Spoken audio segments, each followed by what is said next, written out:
దేవునామను బట్టి ఇంకొకసారి నూతన సంవత్సరంలో ప్రభు మన కృప చూపి తరం అనుగ్రహిస్తూ ఈ రీతిగా పరిచయంలో పాలు పొంది ధన్యత ఆయన మనకిచ్చినందుకు ఆయనకి ఎంతైనా రుణస్థలం ఆరాధనల జ్ఞాపకం ప్రకారము ఎంతోమంది మన మధ్య ఈరోజు వారిని చూడలేకపోతూ వచ్చాం. అంటే ఈ లోకం వారిని వదులుకుంటూ వచ్చారు. కానీ ప్రభు మన కృప చూపి సజీవ లెక్కలు ఉంచి ఆయన మనం నిలిపినందుకు ఆయనకు రుణస్థలం. దైవజనుడు సాధు సుందర్ సింగ్ అన్నట్లు 33 సంవత్సరాలు దాటిన తర్వాత తన బ్రతుకు మీద తనకే విరక్తి వచ్చింది. నేను ప్రభు కంటే ఎక్కువ రోజులు ఉండకూడదు అన్నాడు. కానీ ప్రభు ఒకటే అన్నాడు, నీవు నా పని చేయాలి అన్నాడు. నీవు నా పని చేయాలన్నాడు. దాని కొరకు ఆయన ప్రభు కొరకు నిలిచాడు. రక్తము కారుచున్న దైవజనుడిగా, అంటే తన పాదంలో ప్రభు నిమిత్తం అనేక సార్లు గాయపరచబడ్డాడు, కొట్టబడ్డాడు, శ్రమలు పొందారు, మరణ పరిస్థితులు ఎదుర్కొని ప్రభు కొరకు నిలిచారు. అంటే ప్రభువు మనలో ఒకరోజు బ్రతుకుతున్నా మనలో ఆయన నిలిపినప్పుడల్లా ఆయన ఉద్దేశం ఏమిటి, ఆయన సంకల్పం ఏమిటి, నేనేం చేయాలి, ఇది మనం ఎప్పుడైతే చేస్తూ వస్తామో పౌలు కూడా అదే అన్నాడు, నేనేం చేయాలని. అప్పుడు మనల్ని ఆయన తన యొక్క విధానంలోనికి ఆయన మనం మలుస్తూ వస్తాడు. సారిపులోనికి మనం మలుస్తూ వస్తాడు. అది మనకు కావాలంటే ఆయన చేతి కింద రూతు ఎట్లయితే బోయ్ చేతి కింద లోబడిందో మనం ఆయన చేతి కింద లోబడాలి. అప్పుడు మనల్ని ఆయన యొక్క స్వారూప్యం, ఆయన యొక్క లక్షణాలను మళ్ళీ తీసుకొస్తాడు. ఇర్మియా అన్నట్లు మనం జారిపోతే, మనం మళ్ళా పనికి రాకపోతే ఆయన మళ్ళీ అవకాశం ఇస్తాడు. కానీ మళ్ళా జారిపోతే దాన్ని పగులు కొడతాడు. అంతే, ఓటికుండా అన్నాడు. ఒకవేళ తయారైనా కూడా అది నిలవని స్థలం అవుతుంది. అలాంటి స్థితి మన జీవితాల్లో ఉండకూడదు. కాబట్టి గుర్తుపెట్టుకుని చివరి దినాల్లో ఉన్నాం. భయభక్తితో ప్రభు మనం సాగుతూ వస్తాం. బలలో పాలు పొందుకు మునుపు తెస్సలోనికి రాసిన మొదటి పత్రిక 2వ అధ్యాయం. అపోస్తలుడైన పౌలు తెస్సలోనికి రాసిన మొదటి పత్రిక 2వ అధ్యాయం 11, 12 కలిసి ఉన్నాయి. 11, 12 కలిసి ఉన్నాయి. మనము కలిసి చదువుతూ వస్తాం. మొదటి తెస్సలోనికి రాసిన పత్రిక 2వ అధ్యాయం 11, 12. తన రాజ్యమునకును మహిమనుకును మిమ్మల్ని పిలుచుచున్న దేవునికి తగినట్టుగా మీరు నడుచుకునవలని మేము మీలో ప్రతి వారిని హెచ్చరించు, ధైర్యపరచుచు, సాక్ష్యమిచ్చుచు, తండ్రి తన బిడ్డల నడుచుకునే రీతిగా మీలో ప్రతి వాడును వాని ఎడల మేము నడుచుకుంటామని మీకు తెలియను. మనకి ఇచ్చిన వాగ్దానాల్లో కూడా నడుచుకున్నట, వెంబడించుట, ప్రభుత్వం నడుచట. యాక్చువల్గా ఒక పాట ఉండేది. ఆనందరాజు సినేన్ ఉన్నప్పుడు, డ్రైవర్ తిమోతి సినేన పెద్దలు ఉన్నప్పుడు ఆ పాటలు పాడేవాళ్ళు. యేసుతో నడుచుట ఎంత మధురం, ఎంత సంతోషం. ఎక్కువ భాగము నేను ఆనందరాజు సినేన్తో ఆ పాట వింటూ వచ్చాను. ఇప్పుడు ఆ పాటలు నాకు కూడా గుర్తులేవు. అంటే యేసుతో నడుచుట ఎంత మధురం, ఎంత సంతోషం. గాఢాంధకారంలో సంచరించుండగా దేవుడైన నాకు ఆయన వెలుగై ఉన్నాడు, కాపురి ఉన్నాడని చరణాలు ఉన్నాయి. ఆ చరణము పాడేటప్పుడల్లా నేను చాలాసార్లు ఆ రోజుల్లో ఉన్న కాలంలో దాన్ని రిపీట్ చేసుకునేవాడిని. చూశాను చాలా సాంగ్స్ బుక్లో కూడా, కొన్ని సందర్భాల్లో యూట్యూబ్ కూడా సర్వే చేశాను, లేకపోతే ఏదైనా గూగుల్ కూడా సర్వే చేశాను. ఆ పాట అయితే కనపడలే. వేరే పాటలు వచ్చాయి. అంటే మేము కోరుకున్న పాట రాలే. ఒకవేళ రాగం తప్పినా పర్వాలేదు, చరణాలను వస్తాయమని చూశాను, కానీ ఆ పాట నాకైతే కనపడలేదు. అంటే యేసుతో నడుచుట ఎంత మధురం. అపోస్తలుడైన పౌలు ఒక సంఘాన్ని ఏర్పరిచిన, ఒక వ్యక్తిని ఏర్పరిచిన, ఈ రోజుల్లో యాక్చువల్గా దేవుడు ఏర్పాట్లోనికి ఒక వ్యక్తిని ఏర్పాటు చేస్తాడు. దేవుని ఏర్పాట్లోనికి ఒక వ్యక్తిని ఏర్పాటు చేస్తాడు. అందుకంటాడు అపోస్తలు 9వ అధ్యాయం 16-17లో చదవండి. అపోస్తలు 9వ అధ్యాయం 16-17.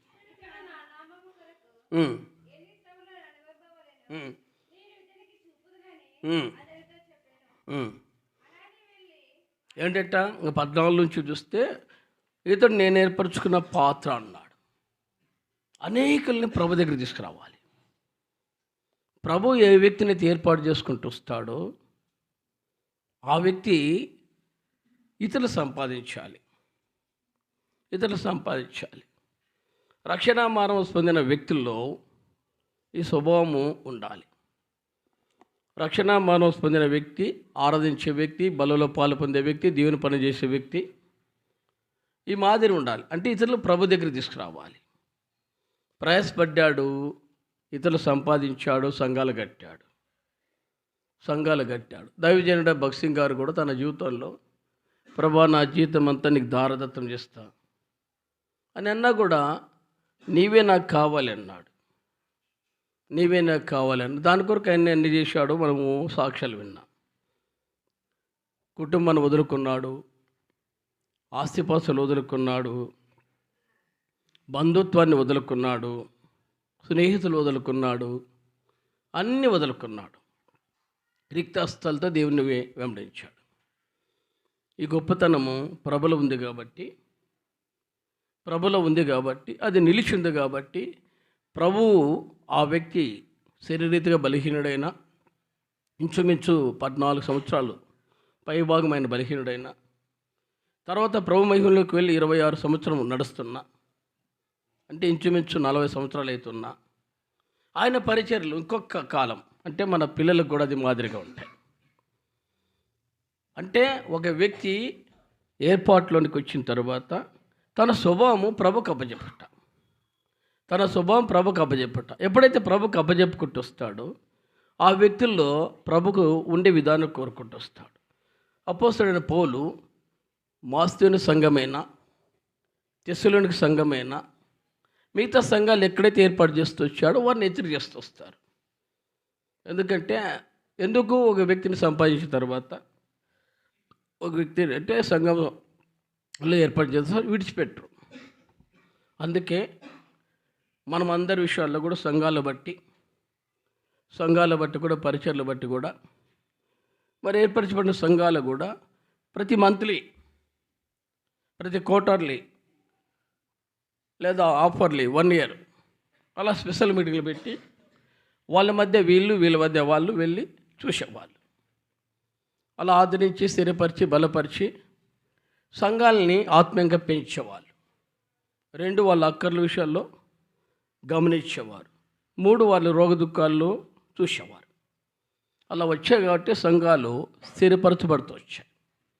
ఇప్పుడు ఆ బేసు, ఆ స్థానము ఎక్కువ భాగం చూడలేవు, కొన్ని విషయాల్లో ఉంటాయి. అంటే ఇది ఎందుకంటే అపోస్తలుడైన పౌలు తెస్సలోనిక సంఘం చూసినప్పుడు, ప్రభు వారిని చూసినప్పుడు వీరు ఆదరించబడ్డారు. అంటే ఒక వ్యక్తి దగ్గరికి వస్తే మనము ఇతరుల వల్ల ఆదరించబడాలి. పౌలు ఇక్కడ రాస్తున్నప్పుడు తన రాజ్యమునకును మహిమనుకును మేము పిలుచున్న దేవుని తగినట్లుగా మీరు నడచాలి. ఇది తన రాజ్యమునకు అన్న మాట మనం ధ్యానించలేము. అది ఎందుకంటే ఆ స్థానం చూసినప్పుడు అందుకంటాడు గురిలేని ప్రయాస వారి జీవితాల్లో చేయాల. అందుకే అపోస్తలుడైన పౌలు ఎబ్రీ 12 మొదటి 3 వచనాల్లో మునుపున్న వాటిని విడిచి చదవండి.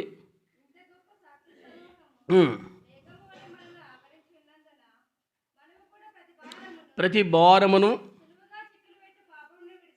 సులువుగా చిక్కులు పెట్టి పాపను విడిచిపెట్టి యేసు వైపు చూస్తూ ఇంకా చదువు. ఆయన తన ఎదుట ఉంచబడిన ఆనందం కొరకై అవమానం నిర్లక్ష్యపెట్టి సిలువను సహించి ఆయన అవమానమును సిలువను సహించాడు. ఇది చూశారు వాళ్ళు. నిందలు చూశారు, శ్రమలు చూశారు. మొదటి 2 కొరింథీ 11వ అధ్యాయంలో ఇంకొక విశ్వాస దాన్ని అంతా చరిత్ర చూస్తే నిలబడలేరు. ఎన్ని ఇంచుమించు 30-35 శ్రమలు పౌలు పొందినట్లు, ఆనాడు సంఘాల ఆరతిగా ఉండాలని ఆశించినట్లు చూస్తాం. మనకు రోగమో, దుఃఖమో, బాధో, పరిస్థితులు వస్తే మనం ఏం చేస్తాం? యాక్చువల్గా చెప్పాలంటే ఏ పరిస్థితి వచ్చినా ప్రార్థన అయినా ఉండాలి, డాక్టర్ అయినా ఉండాలి. అంటే తప్పదు. వైద్యుల దగ్గరికి వెళ్ళి, ఆ రోజుల్లోనే హిజ్కియా లాంటి మహాభక్తులే రోగుల దగ్గరికి వెళ్ళారు, అంజూరపు ఆకులు కట్టుకున్నారు, బాగయ్యారు. అంటే వైద్యం మీద ఆధారపడ్డారు. కానీ కొన్ని విషయాలు మనం ఏం చేస్తామంటే బేస్ తప్పుతాం. అంటే ఏం చేస్తాము? ఇచ్ఛానుసారంగా లోకానికి సంబంధించిన ఆ భక్తి, ఆచారసమైన విషయాలకు వెళ్ళిపోతాం. అదే తప్పు. కార్యాల విషయాలు కావచ్చు, శుభ కార్యాలు కావచ్చు, దుఃఖ కార్యాలు కావచ్చు. ఎట్లా చేస్తామంటే ఇవన్నీ ఆచారసమైన భక్తి. అందుకే గలతీ 4:8-10 అంటాడు, మునుపున్న వాటి విశేషాల్లో ఆచారాలు మానుకోవాలి. ఈ విశ్వాసంలో ఉన్న లక్షణాలు మనం అన్నీ చేస్తున్నట్టే వారి విశ్వాసాలు కారు. అంటే నా వాక్యం అది కాదు, కానీ ప్రభు ఏ వ్యక్తినైతే ఏర్పాటు చేస్తూ వస్తాడో ఆ సంఘాన్ని చూస్తూ వస్తారు. ఆ సంఘంలో ఉన్న పరిస్థితులు చూసినప్పుడు వారు ఉన్న అనుభవ జీవితాలు చూస్తే వారు ఎలాంటి వారు అనడానికి కొన్ని మాటలు మనం చూస్తూ వస్తాం. కొన్ని మాటలు మనం చూస్తూ వస్తాం. మొదటిగా మన అనుభవ జీవితాల్లో అపోస్తలుడైన పౌలు వారి జీవితంలో చూసింది మరి మొదటి 1వ అధ్యాయం 6వ వచనం.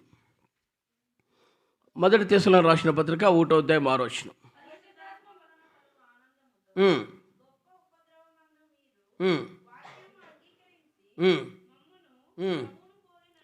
ఎట్లంట? పరిశుద్ధాత్మలో కలుగు ఆనందంతో గొప్ప ఉపద్రవం ముందు మీరు వాక్యమును అంగీకరించి మమ్మును ప్రభును పోలి నడుచుకుంటారు. ఎలాంటి పరిస్థితులు వారికి వచ్చాయంటే, పరిస్థితులు చూస్తే అసలు తట్టుకోలేని పరిస్థితులు. తెస్సలోనికే సంఘాన్ని ఏర్పరిచినప్పుడు కూడా అపోస్తలుడైన పౌలు ఎన్నో నిందలు పొందాడు, అవమానాలు పొందాడు. అందుకే చెప్పాం కదా 2 కొరింథీ 11వ అధ్యాయంలో వారు పొందిన శ్రమలు, వారి పొందిన బాధలు చూసిన తర్వాత 12వ అధ్యాయంలో కూడా విశ్వాసం నిలబడలేరు. కానీ అంతట ఇట్టి గొప్ప సాక్ష్యముఖం మనకు మేఘం వల్ల ఆవరించినందున అంటే మన జీవితాలు చూసినప్పుడు వారు ఆనందము కొరకై అవమానం నిర్లక్ష్య పెట్టారు. నేను కూడా అప్పుడు అనిపిస్తుంది, ఏం బ్రతకరా ఇది. ఇప్పటికైతే చాలాసార్లు అనుకుంటున్నాయి, ఏం బ్రతకరా ఎన్ని రోజులు ఈ జీవితం, అప్పటికే దాపు 20-30 ఏళ్ళు బతికేదా, అది కూడా కాదు కానీ అబ్బా అంటే సగటు మోసినట్లు మాయస్కాలం 70-80 అన్నాడు. ఆ 80లో కూడా దుఃఖాలు సుఖాలు ఉంటాయన్నాడు. కానీ అవి దేని దాటిపోయి బతికితే అమ్మ కృప ఉంది అన్నాడు. అంటే కృప ఉంది. ఇప్పుడు కొద్దిమంది 80 దాటిందంటే అమ్మకి గ్రేస్ పీరియడ్లో ఉన్నారు కదా అంటారు. ఎవరికైనా సరే లోకంలో బాగా బతికరే దేవుడు బాగా ఇచ్చాడంటారు. ఒకవేళ ప్రభుని ఎరకపోయినా అంటే ఒకవేళ 80 కాకపోతే 100 అనుకోండి, తర్వాత వారి సుఖమా దుఃఖమా జీవితాంతం ఈ ఆనంద జీవితం చూసినప్పుడు పౌలు తన జీవితంలో ఎప్పుడు కూడా వెనకంజ వేళ. ఇప్పుడు తెస్సలోనికీ సంఘాన్ని కూడా హెచ్చరిస్తూ వస్తాడు. 6వ వచనంలో అంటాడు, 1వ అధ్యాయం, పరిశుద్ధాత్మలో కలుగు ఆనందంతో మీరు గొప్ప ఉపద్రవం మందు మీరు వాక్యం అంగీకరించి మమ్మును ప్రభును పోలి నడుచుకున్నారు. 2 విషయాలు వస్తాయి. మొదటిది మమ్మును, రెండోది ప్రభు. ఇతరులు అంటే యాక్చువల్గా చెప్పాలంటే అందుకే యాకోబు 3వ అధ్యాయం మొదట్లో అంటాడు, మీరు బోధకులై ఉండవద్దు అన్నాడు. చదువు యాకోబు 3:1.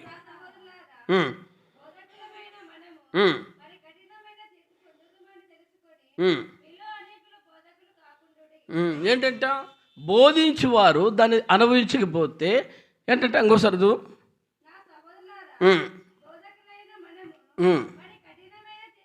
ఏంటంటే కఠినమైన తీర్పు అంట. అనుకోవచ్చు కదా, కొంతమంది చెప్తుంటారు. ఓ పాస్టర్ గారు చెప్పారంట, 20:8 చూసి దొంగలైన 1 కొరింథీ 6:9 చూసి దొంగలైనా లోపలైనా దేవుని రాజ్యానికి వారసులు కారన్నారు. దొంగలైనా లోపలైనా మీరు దేవుని రాజ్యానికి వారసులు కారని వాక్యం చెప్పాడు. కానీ ఆయన దగ్గరికి ఒక కోడి వచ్చిందట. దాన్ని పట్టుకున్నాడు. భార్య చెప్పాడు, నేను పరిచయం అంటే మందిరమే కాబట్టి మనం పరిచయం ముగించే లోపల ఈ కోడి కోసేసి వండి అమ్మ అన్నాడు. వాక్యం వినింది. ఆమె కోడిని పరిచేసింది. అంతకుముందు ఉండేదేమో. వాక్యం వినింది, కోడిని గంప తీసి పంపించేసింది. సార్ అనుకున్నాడు, పాపం అయిపోయిన తర్వాత కోడి ఉంది కదా, నాటుకోడి ఉంది కదా, తిందాంలే అని వచ్చాడు. కానీ పప్పు నీళ్ళు పోసింది. నీకేం చెప్పింది? నాటుకోడి తెచ్చి నీకు కోసి పెట్టి వండని చెప్పి అన్ని సామాన్లను ఏర్పాటు చేస్తే నువ్వేం చేసావంటే, నువ్వేం చెప్పాయ్యా, దొంగలైనా దోచుకున్న వారు దేవుని రాజులు వారసులు కారంటే దేవుడు నాతో మాట్లాడాడు, దాన్ని విడిచిపెట్టేశాను. అప్పుడు అంటాడంట, అది వాళ్ళకి, ఇది మనకి కదా. బోధించేటప్పుడు నాకైనా ఇప్పుడు టచ్ అవుతాయి, నాకైనా టచ్ అవుతాయి. ఏంటి, నువ్వు కరెక్ట్ ఉన్నావా? కఠినమైన తీర్పు వస్తాయి. ఇప్పుడు పౌలు ఎట్లుండాలి? తన జీవితంలో దినదినము సిలువేటి నేర్చుకున్నాడు. అందుకంటాడు, అసహించేవాడు సిలువేద తప్ప మరి దేనింద అసహించుకుంటున్నట్లు. వారి జీవితం శ్రమలు చూసి సంతోషించారు, కానీ వారి అనుభవ జీవితాల్లో ఆనందాన్ని కోరుకోలే. ఈ రోజుల్లో మనకున్న దౌర్భాగ్యం ఏంటంటే అన్ని లగ్జరీ ఉన్నాయి, సంతోషమే, అన్ని లగ్జరీ ఉన్నాయి, కానీ ప్రభు వైపు చూసే జీవితం తప్పుతుంది. అబ్రాహాం లాంటి గొప్ప భక్తులు కాం మనం, దావీదు లాంటి గొప్ప భక్తులు కాం. వారు తమ జీవితాలు ఎంతున్నా కానీ ప్రభుని వదులుకోలేరు, ఎంతున్నా కానీ ప్రభుని వదులుకోలే. మన జీవితాలు ఎన్నిసార్లు వదులుకుంటామంటే, అన్ని జీవితాల్లో అది కార్యాలు అనుకోండి ప్రభు కంటే. అందుకే మనము దినాకరణ పాటలు కూడా ఒక పాట చూసింటాం, నిన్నుగాక మరి దేనిని నన్ను వెంబడింపనియ్యకొని. వారి జీవితాల్లో దేనిని మరి వెంబడింపనియ్యకమని స్థిరమైన పునాది వాళ్ళు వేసుకున్నారు కాబట్టి ఆ పాటకు ఒక ప్రాణం వస్తాయి. మన జీవితంలో పాటలకే ప్రాణం వస్తే, జీవిత ప్రాణం లేకపోతే అది మరణంతో సమానం. జీవం లేని బోధ, జీవం లేని సాక్ష్యం ఎంత. కాబట్టి యాకోబు అంటాడు 3వ అధ్యాయం మొదట్లో, మీరు కఠినమైన తీర్పు ఉందని చెప్పి జాగ్రత్త అన్నాడు. పౌలు కూడా తన జీవితాన్ని జాగ్రత్త చేసుకున్నాడు. మాదిరి కంటే వారి జీవితంలో ఎన్ని ఉపద్రవాలు వచ్చినా, వారి అన్ని జీవితాల్లో వచ్చినా ప్రభును పోలి నడుచుకుంటూ వచ్చారు. బోధించుచున్న మనమైనా, ప్రార్థించు మనమైనా, పరిచర్య చేస్తున్న మనమైనా పరిస్థితులకు తగినట్టుగా ఎన్ని వచ్చినా తట్టుకునే శక్తి కృప పొందినట్లు మనం ప్రభు వైపు చూడాలి. రెండవది ఆయన అంటాడు, పరిశుద్ధాత్మ వల్ల కలుగు ఆనందంతో గొప్ప ఉపద్రవం ఉంది, మీరు వాక్యం అంగీకరించి మమ్మును ప్రభును పోలి నడుచుకున్నారు.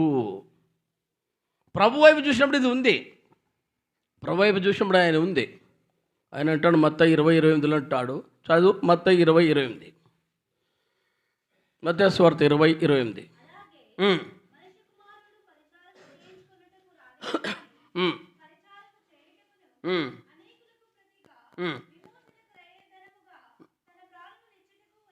రెండు విషయాలు చెప్పాడు. ఒకటి, పరిచర్య చేయడానికి వచ్చాను, నా ప్రాణం ఇవ్వడానికి వచ్చాను అన్నాడు. ఒకటి, పరిచర్య చేస్తూ వచ్చాడు. ఏ పరిచర్య చేశాడు? మత్తయి సువార్త 11:28-29 అంటాడు, ఆయన కాడి మోసాడు. మత్తయి సువార్త 11:29.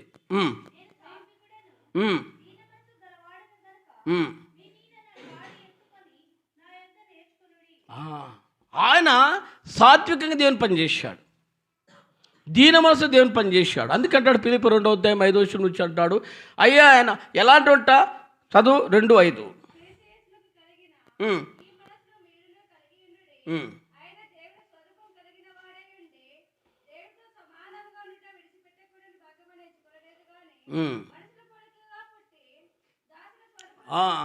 మనుషుల పోలిక పుట్టి దాసుని స్వరూపం ధరించుకొని తన రిక్తునిగా మార్చబడ్డాడు.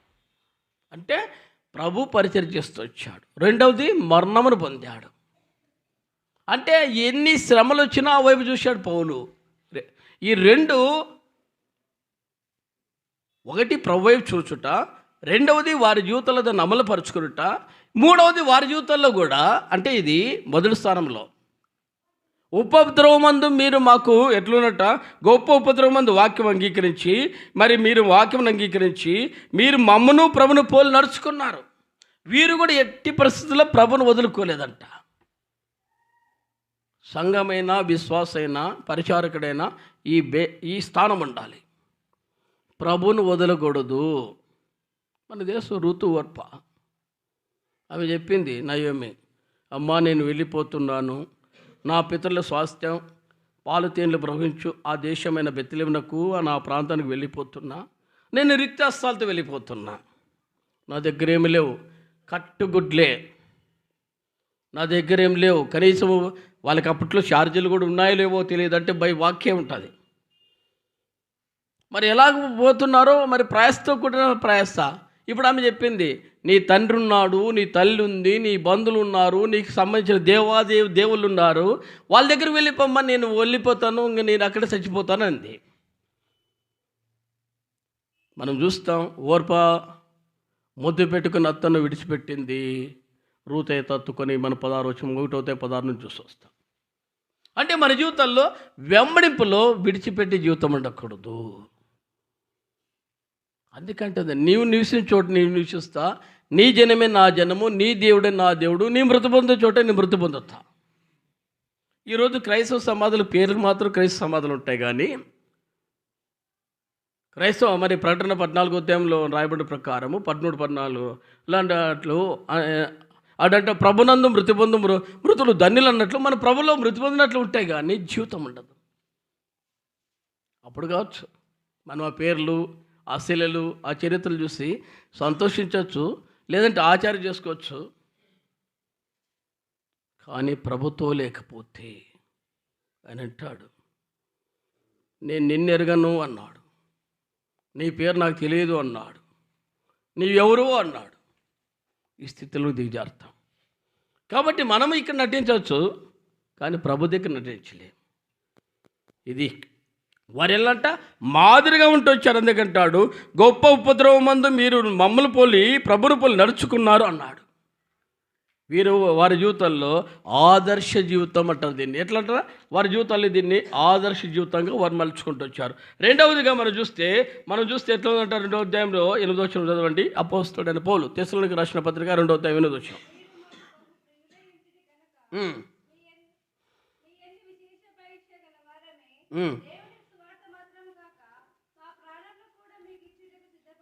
మీరు మాకు బహుప్రియులై ఉంటారు. ఎట్లా వస్తాయన్నమాట? ప్రభులో పౌలు ఆ సంఘం చూసినప్పుడు బహుప్రియమైన సంఘంగా కనపడేదంట. వారు ఆ సంఘంలో ఎట్లుందంట, ఎలాంటి అనుభవజీవితంలో రాస్తొస్తాడంటే, మీరు మాకు బహుప్రియులై ఉంటారు. అంటే ప్రియాతి ప్రియమైన వ్యక్తి అంటే, ఇప్పుడు సపోజ్ దేవుని ఇంట్లో దేవుని పనిలో వారి జీవితాలు అట్లా మాదిరిగా ఉంటొచ్చారు, కాబట్టి ఈ ఉదయకాలపు వేళ లేదా ఈ బాలేదట నిలబడినప్పుడు మాదిరి జీవితంలో నీవు ఉండే జీవితం నేర్చుకుంటూ రావాలి. మీరు మాకు మాదిరి. ఎట్లా అంటే వారి బహుప్రియులుగా వారు చూసే కొద్దీ పౌలు సంతోషపడుతూ వచ్చాడు. నీ తెస్సలోనికీయుల పత్రిక మొత్తం చదువుకున్న మళ్ళీ చదువుల జీవితాల్లో ఎక్కడ వారి జీవితంలో అల్ప విశ్వాసం కనపల్లా. వారి జీవితంలో శ్రమలు చూసినప్పుడు భయపడే జీవితం, వెనుకబోయే జీవితం వారు కనపల్లా. మరి ఈ ఉదయకాల పేర్లో ప్రభునకు ప్రియులుగా ఉన్నామా? పరిచర్లో ప్రియులుగా ఉన్నామా? సనగుతామా? కష్టాలు పరిస్థితి వస్తాయి, ఓర్పుతో పనిచేయాలి. ప్రభు పని చేసేటప్పుడు ఓర్పు, సహనం రెండు నేర్చుకోవాలి. భారం వస్తాయి, కష్టం వస్తే అందరూ వదిలిపెడతారు. యేసుప్రభుకు సిలువ వేసే ఆ పరిస్థితి వచ్చినప్పుడు, యేసుప్రభు సిలువ వేసే పరిస్థితి వచ్చినప్పుడు అందరూ వదులుకున్నారు. ఆయన చాదగాక ప్రాణం చేశాడు. తండ్రి ఈ గిన్నె నా ఎదురు నుండి తొలగించు అన్నాడు. లూకాసు వార్త 22వ అధ్యాయం 41 నుంచి చూస్తే, లూకాసు వార్త 20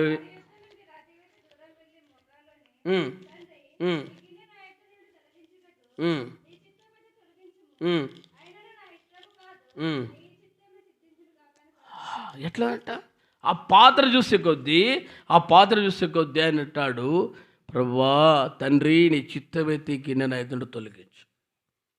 దేవుని సేవ చేసేటప్పుడు కూడా కొన్ని పరిస్థితులు వస్తాయి. దేవుని సేవ చేసేటప్పుడు కొన్ని పరిస్థితులు వస్తాయి.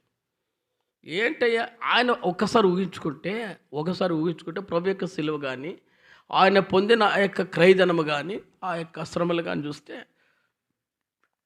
మనమైతే, ఎందుకంటే ఇతరుల భారం భరించటే మనకు కష్టమైతే, ఇతరుల భారం భరించడం కష్టమైతే ప్రభు వారి పాప భారాన్ని మోయట. అందుకే రాయబడింది మత్తయి యోహాను సువార్త 1:18 అంటాడు. యోహాను సువార్త 1:18.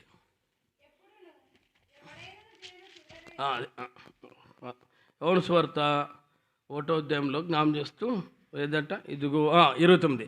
మర్నాడు యోహాను యేసు తన ఎదుగు రాగా ఇది చూసి, ఇదిగో లోక పాపలు మోసుకొని పో దేవుని గొర్రె పిల్ల. మామూలు కాదు, లోక పాపలు మోసుకుని పోతున్నాడట. ఒకరి భారం భరించుటే మనకు కష్టమైతే ప్రభు లోక వైపు చూసి అందుకంటాడు. యోహాను సువార్త 3:16, దేవుడు లోకం ఎంతో ప్రేమించిన మాట చూస్తా. లోక పాపలు మోసుకొని పో దేవుని గొర్రె పిల్లని బాప్తిస్మ యోహాను సాక్ష్యం ఇచ్చాడు. అంటే ఒక వ్యక్తి యొక్క భారమే భరించలేకపోతే, కానీ ప్రభు ఆ భారాన్ని భరిస్తుంటాడు. చూసి ఆ వైపు చూసి జీవితం చూసినప్పుడు ఆయన అన్నాడు, తండ్రి నీ చిత్తమైతే ఈ పాత్ర, ఈ గిన్నె నా ఎదురు తొలగించు, ఆయన నా ఇష్టం కాదు నీ చిత్తమే సిద్ధించును కాకంటే పరిస్థితులు ఎన్ని వచ్చినా దేవుని సేవ చేయటం అనేది ఆయన మానుకోలేదు. ప్రాణం అర్పించాడు. మత్తయి 28 ప్రకారం ప్రాణం అర్పించాడు. దేవుని సేవ చేసేటప్పుడు కొన్ని పరిస్థితులు ఆటంకాలు వస్తాయి, కలవరాలు వస్తాయి. అయినా సరే మాదిరిగా ఉండాలి. ఈ పౌలు ఈ తెస్సలోనిక సంఘాన్ని చూసినప్పుడు వారు అన్ని పరిస్థితులు ఇవన్నీ చూస్తే ఎన్ని పరిస్థితుల మధ్య వారు ఎదుర్కొంటూ వచ్చారన్నప్పుడు ఇవన్నీ చూసినప్పుడు కూడా అంటాడు, ఈ జ్ఞాపకం చేస్తూ 5వ వచనంలో అంటాడు, 2వ అధ్యాయం 5వ వచనంలో, మీరు ఎరిగినట్టు మేము ఇచ్చకు మాటలైనను ధనాపేక్షను కప్పిపెట్టి వేషమని ఎన్నడూ విపేయించలేదు, ఇందుకు దేవుడే సాక్షి. అంటే ఈ లోకంలో ఇచ్చకు మాటలు అంటే అనుకూలమైన బోధకులు. అందుకే తిమోతి రాస్తాడు 2 తిమోతి 3వ అధ్యాయంలో 4వ అధ్యాయంలో అనుకూలకులైన బోధకులు ఏర్పాటు చేసుకుంటారు.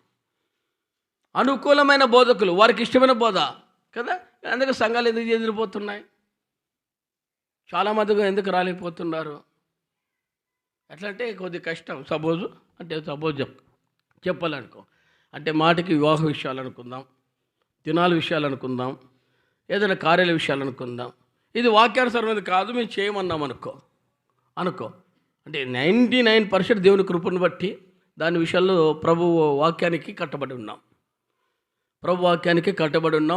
సంఘ నియమాన్ని దాటిపోలేకపోతున్నాం. అంటే వాక్యానుసారమైన సంఘంగా ఉండడానికి. అప్పుడు ఏం చేస్తాము, ఇక్కడేమో సంఘంలో వాళ్ళు ఏమో మందిరం మానుకోలేము కదా. బాగేను మందిరమేమో వాళ్ళని రాదని చెప్పలేరు కదా, మందిరం రావద్దని చెప్పలేరు కదా. సరే మన కార్యాలు మనం చేస్తాం, అంటే ఏ రోజులు పిలుచుకుంటూ వస్తాం, మన కార్యాలు చేసేస్తాం. తర్వాత వాళ్ళకి ఏదో ఇచ్చేది ఇస్తాం, వాళ్ళు వెళ్ళిపోతారు. మన పని మనగా అది జరిగా అంటే మన పనులు అయిపోయా, సంఘం అనుకోలే కదా. ఏం చేస్తాం, మొదటికి సంఘానికి రావద్దని చెప్పి స్వతంత్రం లేవు కదా. అంటే ఇక్కడేమో దైవ నియమం ఉన్నట్లు కనపడుకుంటూ వస్తాం, కానీ లోకములోనికి వెళ్ళిన తర్వాత ఆచరణమైన భక్తి మనం వెంబడించి వస్తాం. కానీ ఆనాడు పౌలు తెస్సలోనిక సంఘం చూస్తే వారు ఏ విషయంలో మీరు ఎరిగినట్టు మేము ఇచ్చకు మాటలను ధనాపేక్షను కప్పిపెట్టి వేషమైన ఎన్నడూ ఉపయోగించలేదు, ఇందుకు దేవుడే సాక్షి. ఇచ్చకు మాటలు మా జీవితాల్లో వద్దు అని. అంటే అనుకూలమైన బోధకులు కాదు, ప్రభుకి ఇష్టమైన బోధ. శ్రమలు వచ్చినా, కష్టం వచ్చినా, బాధ వచ్చినా, ఇరుకు వచ్చినా, ఇబ్బంది వచ్చినా ప్రభు వైపు చూశారు. జీవితం ఎప్పుడైతే మన జీవితాలు నేర్చుకుంటూ వస్తామో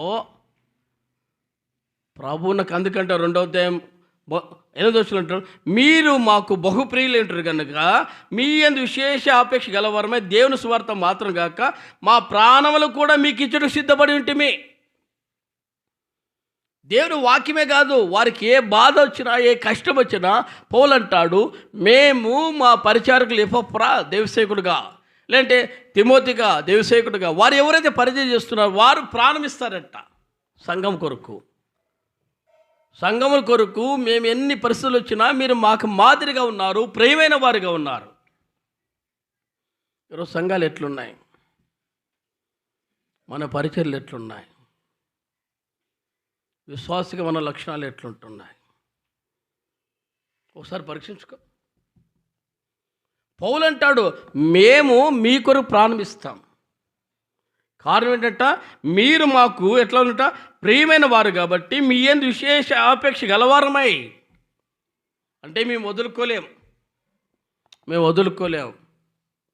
ఇది బ్రతుకు తెరుగు వచ్చే సేవ కాదు కదా, బ్రతుకు కొరకు చేసే సేవ కొట్లు ఉంటాయి.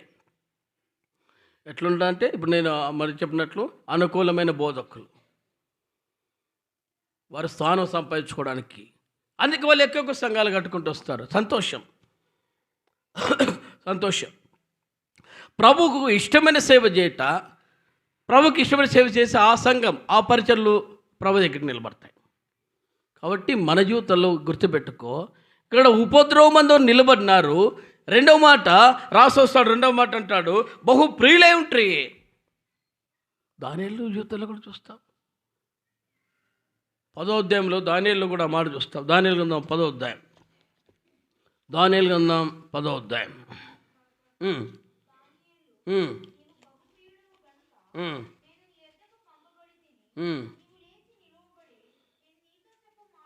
ఏంటంటే నీవు నాకు బహుప్రియుడవు. ఎలాంటిదంటే ఒక వ్యక్తిని ప్రభు చూస్తే బహుప్రియమైన వారుగా కనబడాలి. అది వస్తే అయిపోయింది పోయింది అంటే కాదు విశ్వాసం. ప్రభు చూస్తే ఒకటి సంఘము చూసినా ప్రేమైన వారుగా కనపడాలి, వారి సాక్ష్యాలు ప్రేమైనగా కనపడాలి. తర్వాత ప్రభు చూసినప్పుడు కూడా ప్రేమైన వారు అనాలి. ఊరికే రాలే ప్రభు. అందుకే అంటాడు అపోస్తలు 20:28 అంటాడు. అపోస్తల కార్యములు 20:28 దేవుడు తన స్వరక్తమిచ్చి సంపాదించిన సంఘము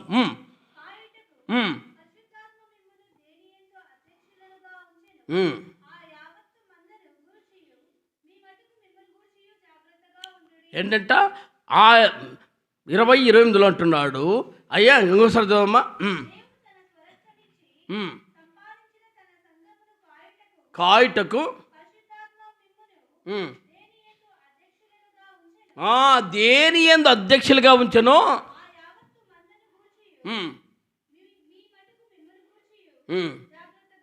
ఆ యావత్ మంద విషయంలో కానీ ఎఫెసీయులకు రాస్తూ సంఘానికి పౌలు అంటాడు, పెద్దలు పిలిపించాడు, ఆ మందను గురించి మీ యొక్క సంఘమును గురించి మిమ్మల్ని గురించి జాగ్రత్తగా ఉండాలి.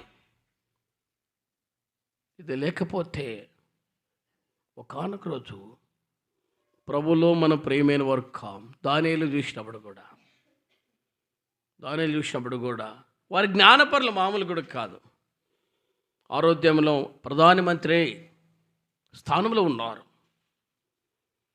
నమ్మకమైన వారుగా ఉన్నారు. అలాంటి వ్యక్తులకు శ్రమలు వచ్చాయి. అలాంటి అనుభవ జీవితాల్లో శ్రమలు వచ్చినా వారు ఎక్కడ వెనుకంజ వెళ్ళా.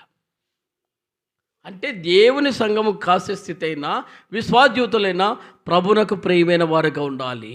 2 పరిచర్లకు కూడా ప్రియమైన వారుగా, సంఘములకు కూడా ప్రియమైన వారుగా కనపడుతూ రావాలి. అందుకంటాడు పౌలు. అందుకే 2వ అధ్యాయంలో మనం చూస్తున్నప్పుడు 8 అంటాడు, ఎలా అంటే దేవుని సువార్తను మాత్రం కాక మా ప్రాణం కూడా మీకు ఇచ్చుటకు సిద్ధపడి ఉంటిమి అన్నాడు.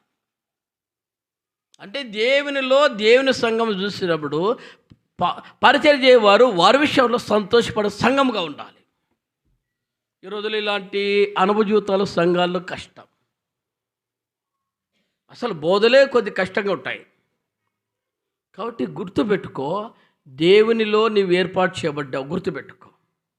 అందుకే రాయబడిన ప్రకారం తన స్వరక్తమిచ్చి కొన్న సంఘం అన్నాడు. తన ప్రాణమిచ్చిన వ్యక్తులుగా ఆయన ఉన్నాడు. ఎందుకంటే నేను మిమ్మల్ని కంటినన్నాడు, నేను మిమ్మల్ని ఏర్పాటు చేసుకుంటా అంటాను. కాబట్టి ఇవన్నీ మన జీవితాలు ఉన్నాయి. కాబట్టి మనము ఆయనకు ప్రియమైన వారుగా ఉండాలి. 2వది. 3వదిగా మనం చూస్తే చూడండి, అది జ్ఞాపకం చేస్తూ 4వ అధ్యాయంలో, అది మొదటి తెస్సలోనికీయులకు రాసిన పత్రిక 4వ అధ్యాయం 9-10 రాయబడిన ప్రకారం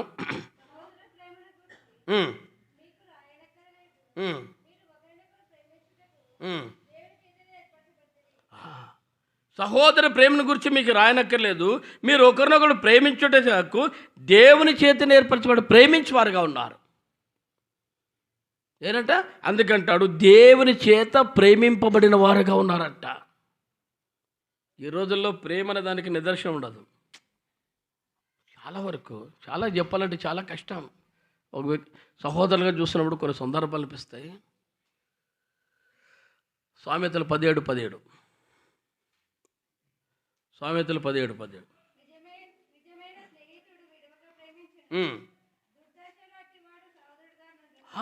నిజమైన స్నేహితుడు విడువక ప్రేమించను అన్నాడు. ఈ రోజుల్లో ఎట్లుందంటే అన్ని అనుకూలంగా ఉంటే అనుకూలంగా ఉంటే వారికి అనుకూలంగా ఉంటారు. నా అనుభవాలు అయితే చాలా ఉన్నాయి. అంటే మేము గొప్పలని కాదు, కానీ నా అనుభవాలు అయితే చాలా ఉన్నాయి. ఇది చూసినప్పుడు నేను ఒకటే గుర్తుపెట్టుకున్నా, ఏంటి ప్రభువా నేను వారు ప్రేమించానే, వారి అక్కర్లు ఎరిగాము. అంటే ఇది ఎప్పుడు తెలుసా? యవ్వన కాలం మొదలుకొని, అంటే నా వరకైతే యవ్వన కాలం మొదలు, అంటే ఇంచుమించు 18-20 సంవత్సరాలు దాటే వయసు, లేదంటే ఇంకా అంతకుముందు కూడా తెలిసినప్పుడు ఈ రోజు వరకు కూడా, టుడే రన్నింగ్ టైం వరకు కూడా, అంటే మ్యాక్సిమంగా తప్పిపోలే. పరిస్థితి ఎట్లనే ఉండి ఒకసారి అడిగాడు ఒక సహోదరుడు, ఎట్లా నీకు అర్థమవుతుందని, ఎట్లా నువ్వు వారిని ప్రేమిస్తున్నట్టే? ప్రభు ప్రేమ. అందుకని మనం చేతుల్లో ఉండగా, మనం ఈ రోజులే ఉండగా ఆయన మనల్ని ప్రేమించాడు కదయ్యా, మనం ప్రేమించాలి. ఆయన మనల్ని ప్రేమించినప్పుడు మనం బద్దలపై ఉన్నాడు, మనం ప్రేమించాలి. ఇరుకులో ఇబ్బందులు ఉన్నప్పుడు ప్రేమించాలి. నిజమైన స్నేహితుడు విడువక ప్రేమించాలి. దుర్దశలు మనకి సహాయకంగా ఉండాలి. ఈ రోజుల్లో సహాయం అనే దానికి చాలా దూరంగా ఉంటాం. బంధువులు కావచ్చు, స్నేహితులు కావచ్చు, ఈ రెండు కష్టాలు ఉన్నాయి. పోనీ ఆత్మీయులు అందామా, ఆ స్థితి అతి తక్కువ కనబడుతుంది. ఓపెన్గా మాట్లాడుతున్నా. ఆత్మీయత అందామా, ఆత్మీయ స్నేహితుడు ఏదన్నా ఉన్నాడా అనుకుంటే ఆ తక్కువ. కనీసం అడుగురు కూడా, ఏదో రావడమో బ్రెడ్ ముక్కలు ఇవ్వడమో లేదు 2 యాపిల్ ఇవ్వడమో సంతోషం. ఆ రోజుకి ఓ సహోదరులకు కొద్దిమంది వెళ్ళామండి. నా జీవితంలో సిగ్గు పొందిన దినం అది. ఓపెన్ చెప్తున్నా. ఇంతవరకు నా అనుభవంలో, నా జీవితంలో తల వంచుకునే రోజు ఒకటి వచ్చింది. ఒంటరిగా అయితే కాదు, 5-6 మంది ఒక వ్యక్తి దగ్గరికి వెళ్ళాం, ప్రార్థన చేస్తామని. ఆయనకేదో కన్ను ఆపరేషన్ అయింది. సహోదరుడు కన్ను ఆపరేషన్ సేవలో ఉన్నాడు, బ్రాంచ్ వేరు, తెలిసిన వ్యక్తి. పోదామన్నప్పుడు బ్రెడ్ ముక్కలు తీసిపోదామా, ఇది తెలిసినా పర్వాలేదు ఆన్సర్ చెప్పుకోవచ్చు. బ్రెడ్ ముక్కలు తీసిపోదామా, యాపిల్ తీసిపోదామా అంటే ఒకరు అన్నారు, వద్దులేండి కుటుంబానికి ఆదరించినట్లు ఉంటుంది కదా, సాయం చేస్తాం, మంచిది కదా అనుకున్నాం. మంచి కదా చెప్పకూడదు, కానీ అతిలో కేవలము ఆ వ్యక్తుల దగ్గరికి వెళ్ళినప్పుడు ఓన్లీ అందరూ 100 కంటే 100 రూపీస్ కంటే ఎక్కువ ఇద్దలేవన్నారు. నేను ఆటికి దాదాపు ఒక 5 నిమిషాలు కామన్గా ఉన్నా. ఏమైనా వీవా అతి తక్కువ ఎట్లా ఇస్తారంటే అంతకంటే ఎక్కువ వద్దు అన్నాడు. వెళ్ళకపోతేమే ఒక బాధ. నేను అనుకున్నా సరే పోదాం, మళ్ళీ తర్వాత ఆ వ్యక్తి దగ్గరికి వెళ్ళి మళ్ళీ పరామర్శించి చేస్తాంలే అనుకున్నా. కానీ ఆ వ్యక్తి నాకు ఫోన్ చేశాడు, మీరు ఇవ్వకపోయినా బదులైనా నాకు సిగ్గు తీశారన్నాడు. నువ్వు ఇవ్వకపోయినా బాధలేదు, ఇంతలో మనసులు వచ్చి ఏదో 2 యాపిల్ ఇచ్చి ఊరికి మామూలు బ్రెడ్ ముక్కించి ప్రాణం చేసి పెట్టి నేను ఏదో సంతోషపడేవాడిని, అంత తక్కువగా నన్ను చూస్తూ వచ్చారన్న అన్నాడు. బ్రదర్ ఏం తొందరపడద్దు, నా వంతు నేను ఇస్తానులే అని చెప్పినా కూడా, నీవు ఇస్తావన్నా కానీ నా జీవితంలో కూడా నేను తలవంచుకోలేదన్నా అన్నాడు. అంటే మన జీవితాల్లో చాలా వరకు నటించుతాం, ఏదో దాన్ని చూసి ప్రేమిస్తాం అని అనుకుంటాం. కానీ కష్టాలు అందుకంటాడు అపోస్తలుడైన పౌలు తెస్సలోనిక సంఘంలో జ్ఞాపకం చేసినప్పుడు, అదే 1వ అధ్యాయంలో 17 నుంచి అంటాడు, కాబట్టి మాస్తోనియులను ఆకేయులను విశ్వాసులందరికీ మీరు మాదిరి అవుతారు. ఎందుకనగా మీ ఎదురు నుండి ప్రభు వాక్యం మాస్తోనియులను ఆకేయులను మ్రోగిన అక్కడ మాత్రం కనుక ప్రతి స్థలమందున దేవునిడలో ఉన్న మీ విశ్వాసం వెళ్ళడం కనుక మేమేమి చెప్పవలసిన అవసరం లేదు అంటూ మీ ఏదో మాకైతే ప్రవేశం కలిగిన అక్కడ జనులు మమ్మల్ని గురించి తెలియజెప్పుచున్నారు మీరు అని అంటాడు. అంటే వారు ప్రేమ కలిగి ఆదరించే సంఘాలుగా ఉన్నాయి. ఈ రోజులు ఎంతమంది ఉన్నామండి? కాబట్టి ప్రశ్నించుకో, ప్రభువా మేము ఆదరించే సంఘంగా ఉన్నామా, ప్రేమించే సంఘంగా ఉన్నామా, ఇతరుల యొక్క బాధలు చూసి ప్రార్థించే సంఘంగా ఉన్నామా, మా వంతగా నెరవేర్చే సంఘంగా ఉన్నామా? ప్రభు అయితే ఆయన అన్నాడు 2 కొరింథీలో రాస్తావు 8:9 అంటాడు. చదువు 2 కొరింథీ 8:9.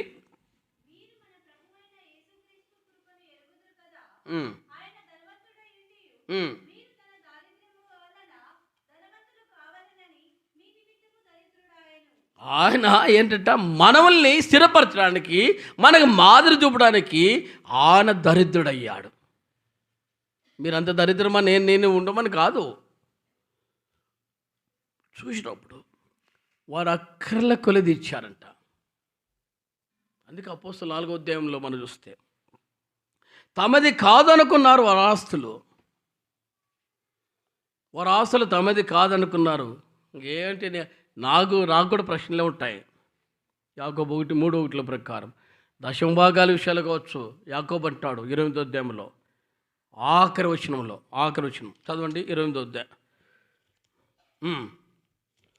ఆదికాండం 28వ అధ్యాయం. యాది అనుకోవచ్చు కదా, ఆదికాండం 28వ అధ్యాయం.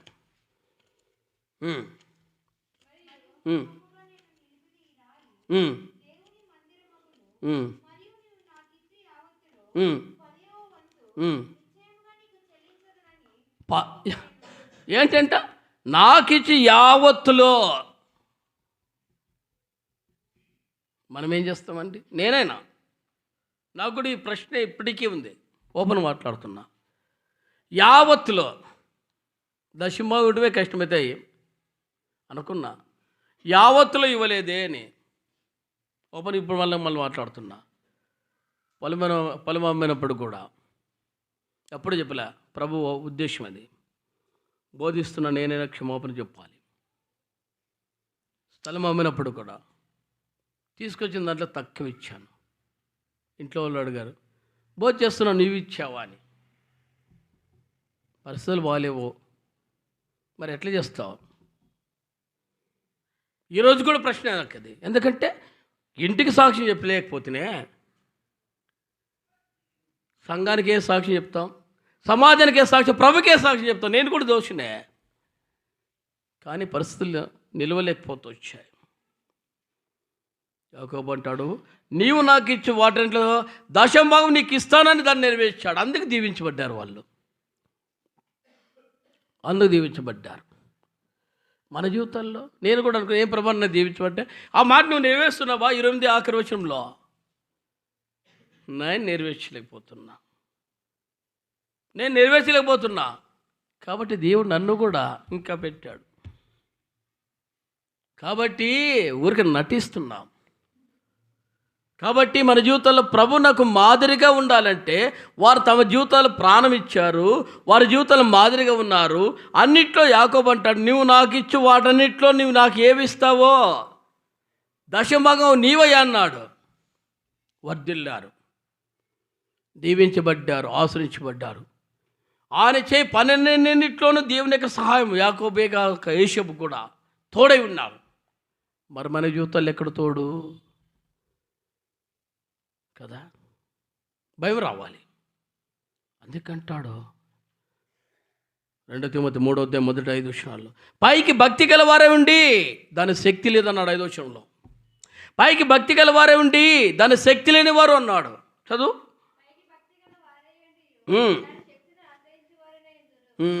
పైకి భక్తి దాని శక్తి అని తెలియదు.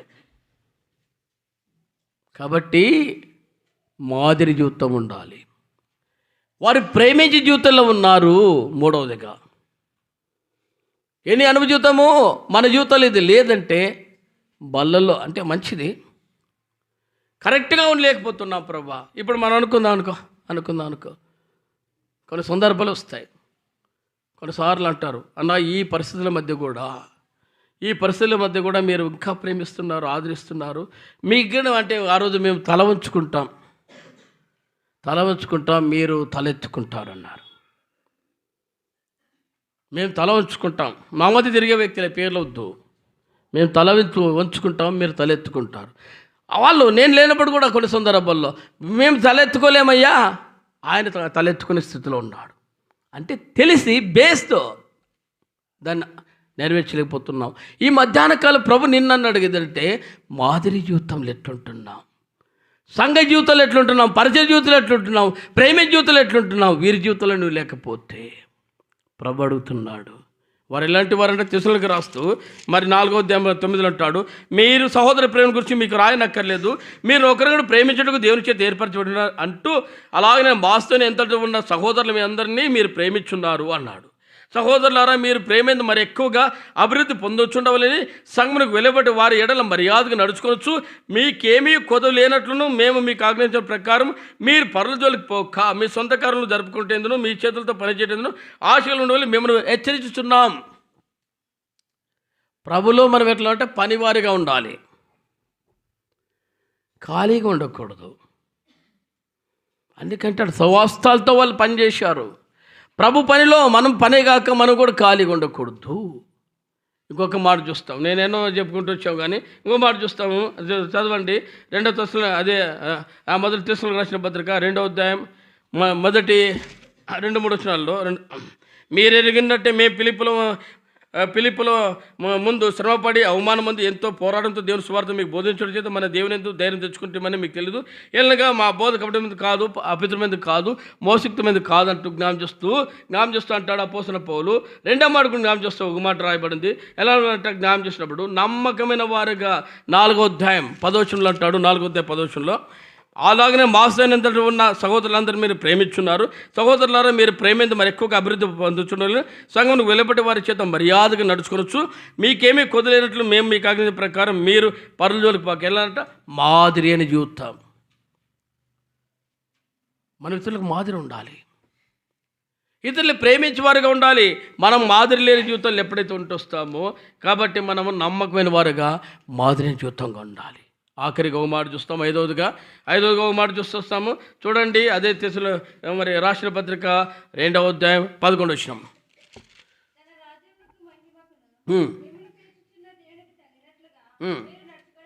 తన రాజ్య మహిమకును మిమ్మల్ని పిలిచిన వాడిని తగినట్టుగా మీరు నడుచుకోవాలి. తన రాజ్యంనకు. అందుకే ఆయన అంటాడు, ఆయన జ్ఞానం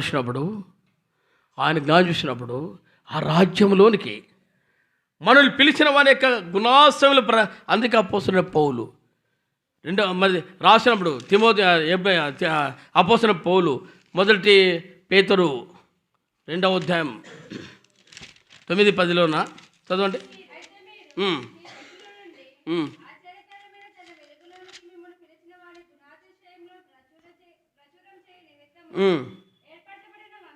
మీరు చీకట్లో నుండి ఆశ్చర్యకరమైన తన వెలుగు మిమ్మల్ని పిలిచిన వాని గుణాశయంలో ప్రచురించే నిమిత్తము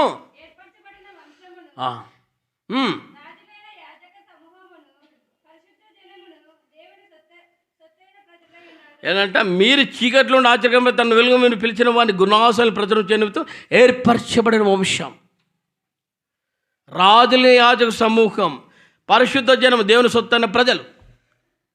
ఏంటంటే తన రాజ్యంలో ఒక్కొక్క మాట ధ్యానించడం సమయం ఏర్పరచబడిన వంశం కదా. ఇప్పుడు సపోజ్ అనుకుందాం, రూతు అన్యురాలు, ఆమెను బోయజ్ ఎప్పుడైతే పెళ్లి చేసుకున్నాడో ఏర్పరచబడిన వంశంలోనికి చేర్చబడ్డారు. ఏర్పరచబడిన వంశం మన జీవుల్లో కూడా అనిపిస్తుంది. నేను కూడా చాలాసార్లు అనుకున్నా, ఈ లోకంలో ఎంతోమంది ఉన్నారో వారందరికంటే మనమున్న ప్రాంతాల మధ్య ఉన్నారు, మన జన్మల మధ్య ఉన్నారు, మన బంధువుల మధ్య ఉన్నారు. గుర్తుపెట్టుకో, మన జనుల మధ్య ఉన్నారు, మన బంధువుల మధ్య ఉన్నారు, మన స్నేహితుల మధ్య ఉన్నారు. వాళ్ళందరూ వదిలిపెట్టి ఎక్కడో ఉన్న వ్యక్తిని, సంబంధం లేనివే అంటే మన దేశానికి కానీ మన ప్రాంతానికి కానీ. అందుకే ఇది ఇప్పుడు పోరాటాలు. వారి జీవితంలోనికి మనల్ని ఎందుకు ఏర్పాటు చేసుకోవాలి? ఒకవేళ ఎందుకు మేము ఆయన్ని గట్టిగా అత్తుకోవాలని వెంబడించాలి, లోతైన విషయం. కానీ ఒకటి చూస్తాం, అపోస్తలుడైన పౌలు జ్ఞానం చేసినప్పుడు అంటాడు, ఎఫెసీ సంఘాన్ని చేసినప్పుడు 1వ అధ్యాయం 4-6లో అంటాడు. చదవండి, ఎఫెసీయులకు రాసిన పత్రిక.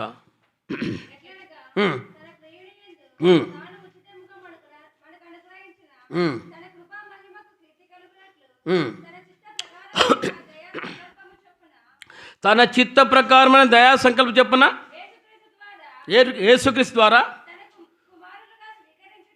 తనకు కుమారులుగా స్వీకరించుటకై మనల్ని ముందుగా తన కోసం నిర్ణయించుకొని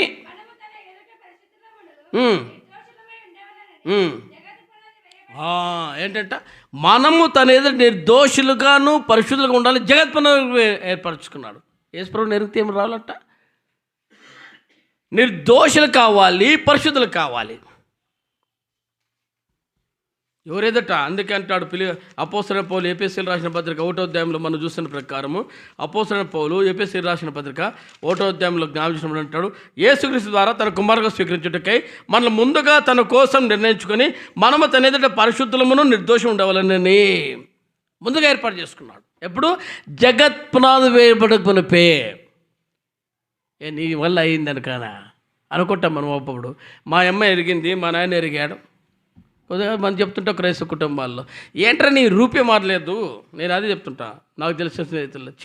సిక్కగా ఉంది నీ పేరు చెప్పుకోవడానికి క్రైస్తవులు అంటే, పోయా మీరు ఎప్పుడు మారుకున్నా మీ నాయన అంతే. మీ నాయన మేమా అసలు మా పుట్టుపూర్వతలు తెలుసా? బ్రిటిష్ పరిపాలన కాలం నుంచి మేము క్రైస్తవుని నమ్ముకున్నామయ్యా అన్నారు. అంటే 18వ శతాబ్దం.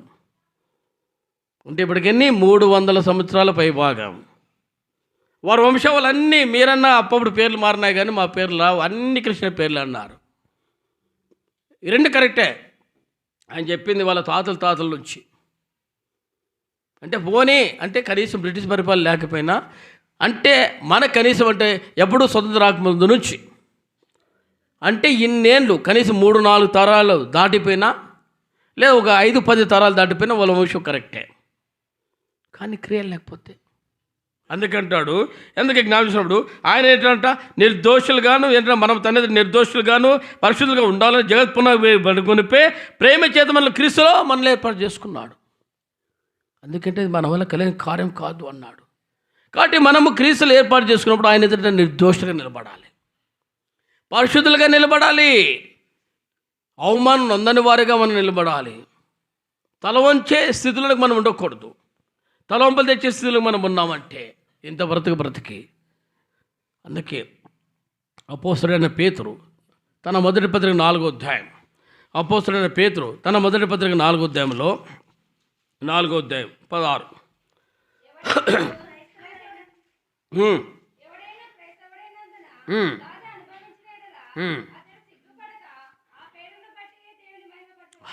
ఏంటంటే ఎవడైనా క్రైస్తవుడు అయితే, ఇప్పుడు నేను సందర్భాలు చెప్తామంటే క్రైస్తవులమని నిజంగా మాట్లాడుకుందాము. ప్రభు నిన్ను అడుగుతున్నాడు, ఎన్ని స్థలాల్లో ప్రభును గురించి మనం సాక్షులుగా ఉంటాం? ఇక్కడ ఒకటే అక్కడ ఒకటే తప్పదు కదా అని అనుకుంటాం అనుకో, మంచిది, నేను కాదన్ను. కానీ ప్రభు అంటాడు నీవందరిదట. అందుకే పౌలుని బట్టి ఇతడు నాకు అందరెదట సమాజంలో 9వ అధ్యాయంలో మాట చూస్తాం. అపోస్తల కార్యం 9వ అధ్యాయంలో జ్ఞాపించినప్పుడు అపోస్తల కార్యంలో 9వ అధ్యాయం ఏంటంట జ్ఞాపం చేసి 15లో అంటాడు, అందుకు ప్రభు నీ వెళ్ళి అన్యజనులు ఎదుట రాజులు ఎదుట ఇశ్రాయేలు ఎదుట నా నామను భరించుటకు ఇతడు నేను ఏర్పరచుకున్న సాధనము. ఎలా ఉందంట? రాజులు ఎదుటను, అన్యజనులు ఎదుటను, ఇశ్రాయేలు ఎదుటను. ఎక్కడైనా సరే మన ప్రభు పిల్లలమని చెప్పాలంట. చెప్పగలమా? చెప్పుతున్నామా? చెప్పింటామా? అర్థమా? ఎక్కడైనా సరే ఏడైనా కానీ నేను ప్రభుని ఎరిగాను అంటే ఊరికే చెప్పదు కాదు, క్రియలు ఉండాలి. క్రియలు ఉండాలి. యాకోబు అంటాడు, ఓరి వ్యర్థుడా, క్రియలు లేకపోతే అది మృతం రా అన్నాడు. కాబట్టి నీవు క్రియలు లేకుండా క్రైస్తవుడని చెప్పుకున్న సిగ్గే, సాక్షి చెప్పుకుపోయినా తలవంపులే. కాబట్టి ఎందుకంటే ఎవడైనాను క్రైస్తవుడైనందుకు ఆ బాధను అనుభవించలేరా, ఆ పేరుని బట్టి ప్రభుని మహింపరచాలంట. ఎన్నిసార్లు ప్రభుని మహింపరుస్తున్నాం? ఎన్నిసార్లు ప్రభుని పోలి నడుచుకుంటున్నాం? కడవరి దినాల్లో ఉన్నాం. నేను ముగిస్తున్నా. కడవరి దినాల్లో ఉన్నాం. దినదినము పరిస్థితులు మనకు అనుకూలమైతే తప్పుతున్నాయి. దినదినము గడే మనకు అనుకూలమైన పరిస్థితులు తప్పుతున్నాయి. కానీ ప్రభు వైపు చూడాలి. పౌలు అంటాడు, యుద్ధ రంగమందు పోరాడువాడు జట్టి అయినవాడుగా ఉండాలన్నాడు. ఆ జట్టి అయినవాడు నియమం ప్రకారం పోరాడాలంటాడు. రెండవ అధ్యాయంలో మొదటి 5 వచనాలు 6 వచనాలు మనం నియమం ప్రకారం పోరాడాలి, అట్లా పోరాడితే మనం కిరీటం అన్నాడు. ఆ కిరీటం పొందినంతగా వారు ప్రభువుల శ్రమలు అనిపించారు, ఉపద్రవాలు తట్టుకున్నారు, ప్రభువుకు మాదిరిగా ఉన్నారు, సంఘాలకు మాదిరిగా ఉన్నారు, ప్రేమించేవారుగా ఉన్నారు, ఆదరించేవారుగా ఉన్నారు. మన జీవితాల్లో ఇది అయిపోయిన తర్వాత బయటకు వెళ్ళిపోతాం, నీవైనా నేనైనా. కానీ ఎప్పుడూ ప్రభు మనల్ని వదులుకోడు. ఆయన ప్రతి పరిస్థితుల్లో అందుకంటాడు. ఒక్క మాట చూసి మనము బలలోకి వెళ్దాం. 2వ రాజుల గ్రంథం 5వ అధ్యాయం. 2వ రాజుల గ్రంథం 5వ అధ్యాయం. రాజుల 2వ గ్రంథం 5వ అధ్యాయం. రాజుల 2వ గ్రంథం 5వ అధ్యాయం 26.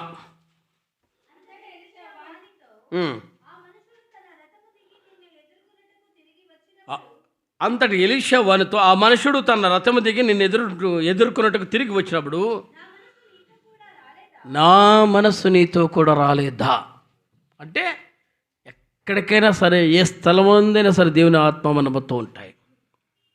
అందుకే నేను అంటే ముగించుకున్నప్పు రక్షణ పొందకపోతే ఒక ఎత్తు, రక్షణ పొందిన తర్వాత నీ జీవితంలో ప్రభును మానుకుంటే కఠినమైన తీర్పు. అందుకే మన జీవితాల్లో ప్రభు ఎదురు నిలబడినప్పుడు శక్తి వాళ్ళ వారుగా కాపాడాలి. ఇది తిసల సంఘాన్ని చూస్తున్నప్పుడు కనపడుతూ వచ్చాయి. మన జీవితంలో లేదు అంటే ఈ మధ్యాహ్నం కాలిపిల్ల ప్రభు వలలో లేదా ప్రభు ఇంటి నుంచి మనం వెళ్ళక మనకు పరీక్షించుకుందాం. ప్రభువా, సంఘమునకు వారు మాదిరిగా ఉన్నారు, ఉపద్రవాలు తట్టుకున్నారు, అయా ఇతరులు ప్రేమించేవారుగా కనబడుకుంటూ వచ్చారు. పరిస్థితులు వారి అనుభవ జీవితాల్లో ఎన్ని వచ్చినా ప్రభువును వదులుకోలేదు, కాబట్టి నేను మాదిరిగా ఉంటా. ఇక్కడ మనం చూసినప్పుడు ఇవి ఎలీషా అంటాడు గెహాజీతో, నా మనసు నీతో కూడా రాలేదా? ప్రభు ఆత్మ వస్తాయి, మనం ఎరగనమని చెప్పామనుకో ప్రభును, అప్పుడు అంటాడు, ఏమయ్యా పేతురుతో అన్నాడు, ఏమయ్యా నువ్వు నన్ను ఎరగవని నేను ముందే చెప్పాను, నీవు నన్ను అట్లే చెప్పావే అంటే ఆయన కన్నీరు కార్చాడు, సంతాపడ్డాడు. 3వ వాడి జీవితంలో ఆయన ఏడుస్తూ వచ్చాడు. మరి ఎన్నిసార్లు సంతాపడి ఉంటామండి? పశ్చాత్తాపందామా? ప్రభు ఎన్ని స్థలాలు చెప్పుకుంటూ వస్తాం.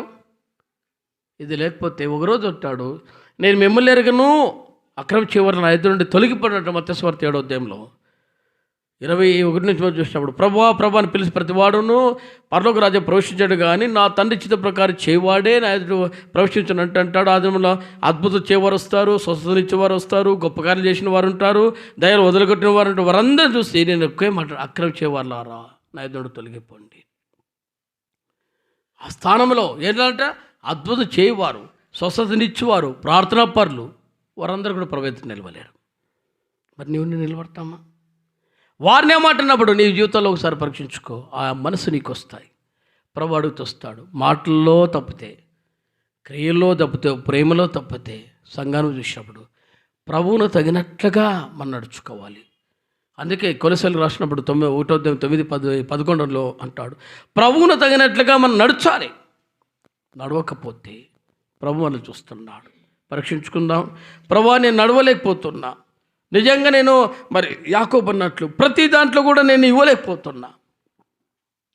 ప్రభువా, నేను తగ్గట్టుగా నేను వెంబడి చేయలేకపోతున్నా. లోకంలోకి వస్తే లోకానుసారమైన భక్తి, సంఘంలోకి వస్తే సంఘం సంబంధించిన భక్తి నేను కలిగి ఉన్నాను కాబట్టి దయచేసి నన్ను మన్నించు. ప్రభువా, ఇప్పటికైనా సరి చేసుకుంటా. నువ్వు నన్ను అందుకే ఈ స్థలంలో తీసుకొచ్చావేమో, నేను ఎక్కడో వాడనో, ఏ స్థలం ఉందో వాడినో. అయ్యా, మనం ఎఫెసీ 1:6 రాయడం ప్రకారం జగత్ పునాది ఏర్పాటు చేసుకున్నావు, తరుణం ఇస్తున్నావు, అవకాశం ఇస్తున్నావు. నేను దాటిపోను, పరీక్షించుకుంటా.